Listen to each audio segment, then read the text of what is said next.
everyone, today we're going to look at making pom-poms using the Clover Pompom makers.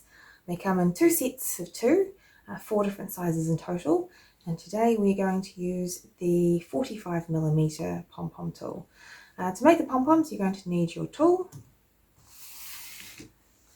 a ball of yarn, we're using naturally loyal, and a pair of really sharp scissors. So to get started, take your tool, make sure that both halves are joined together. Open up one of the semicircles, make sure that both sides are open. Hold this in place with your thumb, wind a couple times to secure it, and then just keep winding.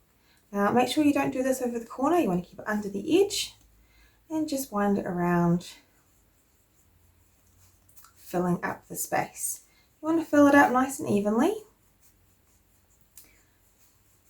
So just go backwards and forwards until it's filled up. Now you do want to leave a little bit of an internal curve, a little bit of a gap when you are done, and that is so that there is room for the centre pin to fit when you close your filled up half of the maker. So just about there, you can see that there is a little bit of an internal curve still, and then finish up at this end, away from the hinge. Then close it and open up on the other side. Now just take that over the hinge and then keep wrapping on the other side, and then just fill up the second half the same way that you filled up the first half.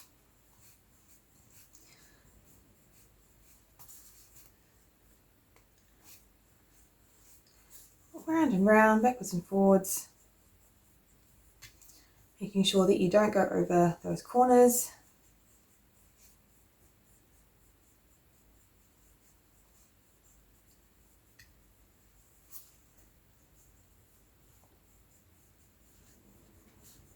And we're almost there. Just making sure it doesn't go over those corners. And again, you want to leave a little bit of a gap for that internal curve there, so there's room for the pin. And the reason you want that room for the pin is because otherwise, when you try and close your maker, the pressure from the internal pin will make it really hard to close. So there we go. You just close that half as well. Then cut this off, and then we're going to cut this open.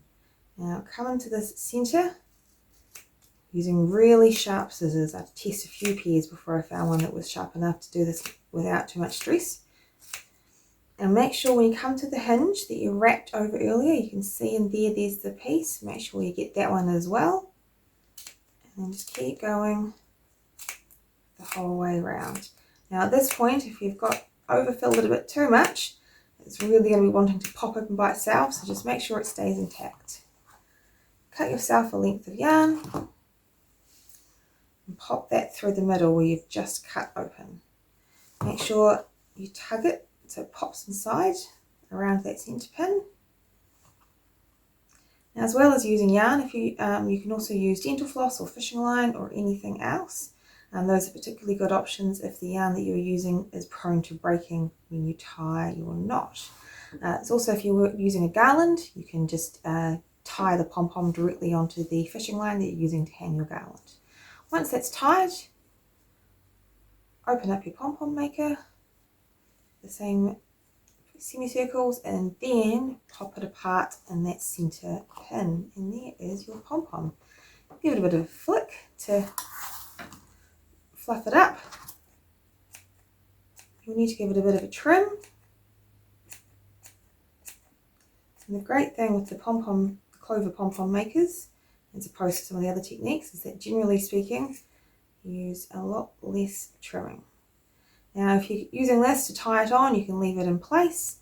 But if you're using your pom-pom for something that you're going to be sewing or glue gunning it on, tie off those as well. Give it a little bit of a smush. Check for any other bits it might need additional trim. And you have an absolutely perfect, fast, easy to make pom-pom. Thanks for watching.